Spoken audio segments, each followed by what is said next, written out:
Good kill, good kill. Hey, good kill.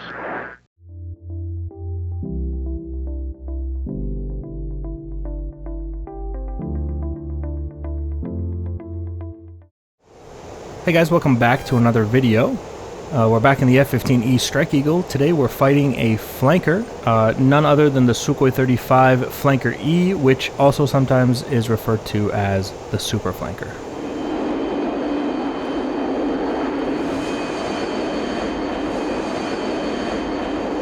So we did fight yesterday, not yesterday, I think it was a couple days ago, against the F-22 Raptor, and that's all well and nice, but when would the F-15 Strike Eagle really be fighting a Raptor, right? That was just mostly just to see how the radar would perform against stealth. Now we're actually in a scenario that could actually theoretically happen.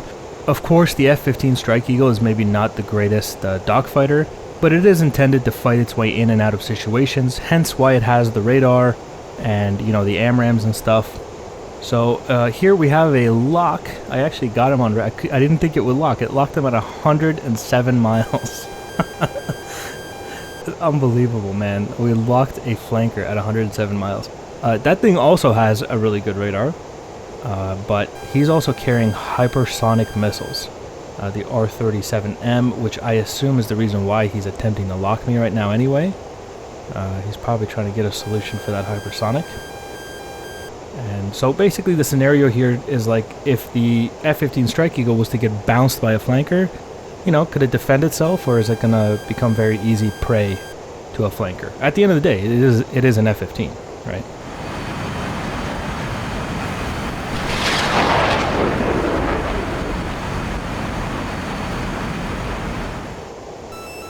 Oh, we got a hypersonic launch from about 90 miles out. That's definitely nothing other than the hypersonic. There's nothing else the Russians have that has that kind of range in an air-to-air scenario.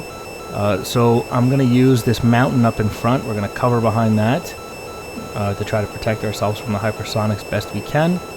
And I'll probably stay there until the hypersonic threat is gone. Keep using this mountain.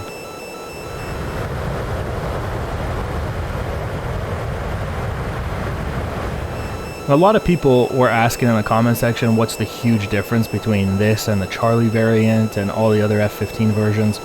You know, this is called a Strike Eagle because it's intended to strike things, right? It's a bomb truck, essentially.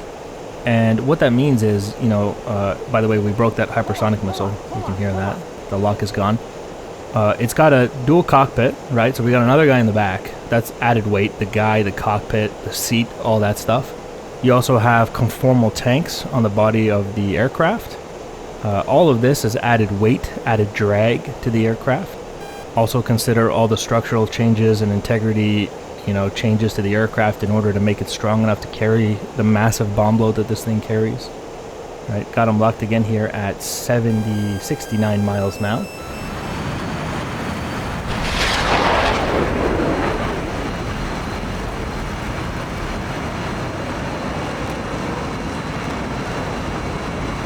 And he just shot at me again.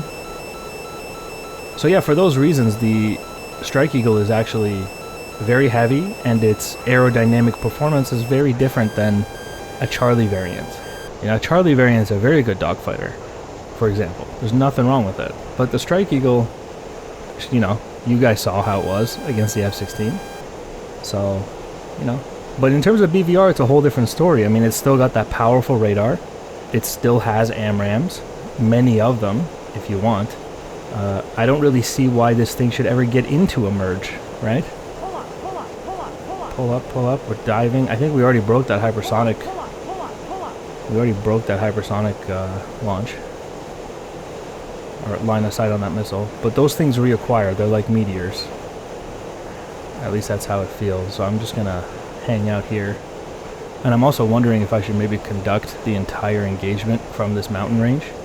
Because I'm kind of defensive here, you know. I'm being jumped by a flanker. I'm just trying to survive. I wonder if I should play this more defensively and just constantly hide behind this little mountain here. Okay, got him locked here at 52 miles. We're climbing. And let's go ahead and... yeah, let's drop tanks now.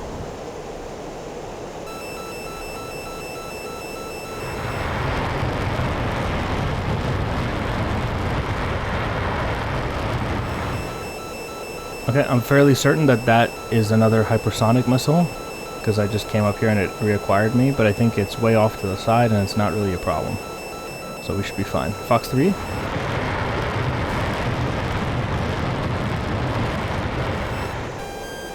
And we'll defend here. Actually, I'm getting a good probability of kill. You see that circle opening up on my HUD? That's my probability of kill. Just like the other Charlie variant F-15s. So we got the 38 miles here. So I'm going to go ahead and actually re-engage and shoot another one at him. You know, he did shoot 2 hypersonics at me, like, you know. Okay, there goes. Fox 3.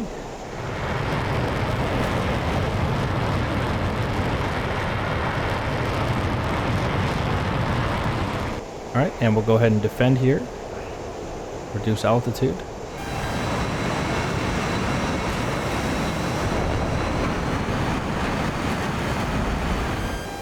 Okay, as we defend here, I'm looking at the terrain to try to figure out how I want to start fighting this guy. Again, you know, I'm tempted to play this defensively, but you look at my Mach speed, it's 1.26. I mean, what more do you want to be offensive in a BVR fight, right? I'm fast, I have a powerful radar, and I have lots of AMRAAMs. You know, part of me is like, why would I play this defensively? But we'll see. We'll see how this fight develops. He's had me defensive for a little bit here, mostly because of the hypersonic missiles. Have a look around the terrain, by the way. You see it's all flat. Right, so I'm kind of tempted to go back to that mountain there. Yeah, defending now. You see the flat terrain really takes away options in terms of defending. Losing the ability to terrain mask is a pretty major loss. Pulling away from him. That is the R-77 going Pitbull. And hopefully my 2 AMRAAMs, at least one of the AMRAAMs I shot at him is actually a pretty big threat. Which is why when you look at the RWR, it's clean. You don't hear you don't see a RWR notification because he's busy defending my AMRAAMs. Going ahead and recommitting high. I should be good because I went cold for a significant amount of time and missile didn't hit me. And so we're good. Got him locked here at 24 miles now. Good probability of kill. Here he is turning in. He's 15,000 feet. 22 miles now. Fox 3.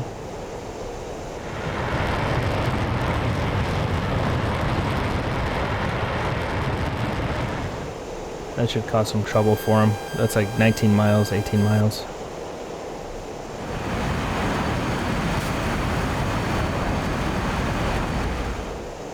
Okay, 17 miles. Let's give him another one. Fox 3 again. There it goes. Finally. Shout out to the American taxpayer for the double tap on the AMRAAMs. You guys are sponsoring this engagement. Alright, we are 1.2 Mach, diving away from this flanker. Very tempted to go back to that ridgeline. I feel myself very exposed out here. Especially since the R-77-1 is equivalent to the AMRAAM Charlie-5. You know, in terms of range and stuff. At least, you know, publicly available information. You know, yada yada, all that stuff. Alright, let's go ahead and recommit. We were just cold for several seconds, at least 5 or 6 seconds of being cold, so we should be fine. Surviving that R-77. Go ahead and recommit. Consider the fact that if there were other Strike Eagles out here hitting targets, I would have bought them ample time so far. You know, to try to hit the targets and they gotta run and then, you know, I'll run with them. You know what I mean? Like, take that into consideration as well here. You don't necessarily have to kill the other guy in order for, you know, the scenario to be successful. You just have to hit the target, whatever that is. Also, like, no one's loitering out here. You know what I mean? You're, like, coming in fast, hitting a target and leaving. Especially if you're fighting a near peer, right? This is not Iraq, Afghanistan.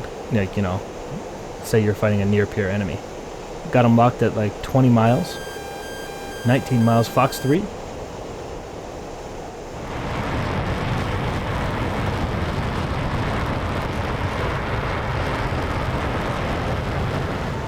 Alright, let's defend out of here. Slowly reducing altitude. He's locking me. He's going to shoot at me here.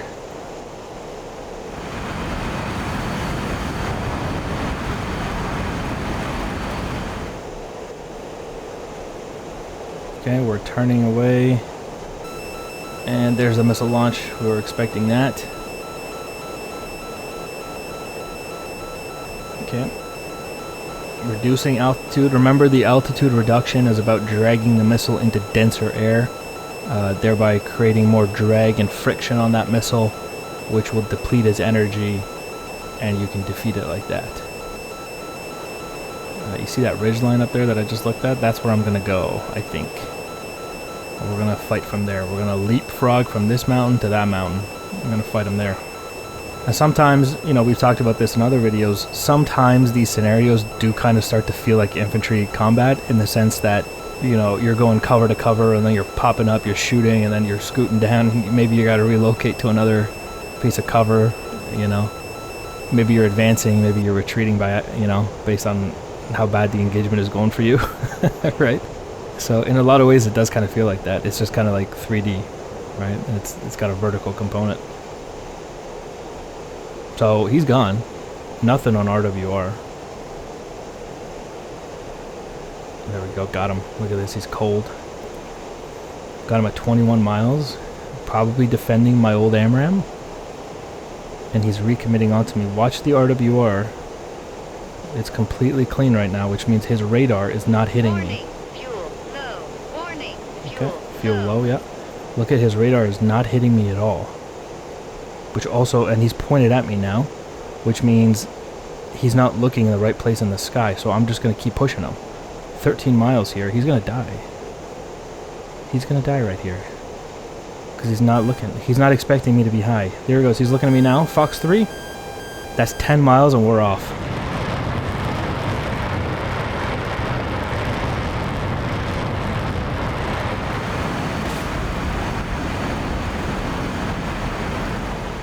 Yeah, so I think that's what happened. He's so used to me being low when I recommit. He wasn't expecting me to be so high.